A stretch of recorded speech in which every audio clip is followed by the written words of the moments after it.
political analyst, Sipho Seepe, on the phone line. Good afternoon to you, and thank you for joining us here on ANN7. Your initial reaction to the outcome of the NWC, a united ANC, it seems.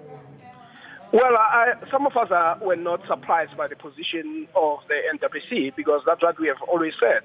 And this is very different from some people who, instead of analysis, get into wishful thinking. What is very clear is that the ANC has had the difficulties before, and that the ANC is also a home of disagreements. But what they do agree on is a number of things. That they have a program that must be prosecuted by government and also members of the ANC. Two, that they are not going to outsource the responsibility of either appointing or removing their leader to outside forces. So all this excitement that you find, that some people saying the ANC is divided in a matter and we're going to be exploiting it. At the level of the structures of the ANC, we knew that the numbers are not in favor of those external forces. This is why they have to resort to all sorts of machinations. But nonetheless, people who are members of the ANC know that the ANC has processes in which it deals with issues of election and removal of its members. And in this case, it was unfortunate that both the Deputy President as well as the Secretary General went in public and expressing their outrage.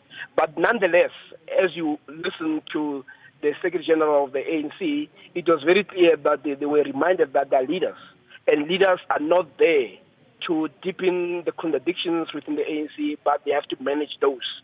And here was a case of poor management of those contradictions. But in the end, the ANC has faced far greater challenges. This is one of those challenges that it will face. But some of these challenges are also a historical inevitability, that as we move away, the glue that held the ANC together is going to continue to be unstuck, and it will require far greater management. So I am not surprised of the outcome. I think the ANC is the winner in this case, in a sense that it begins to make sure that it focuses on the things that it needs to do.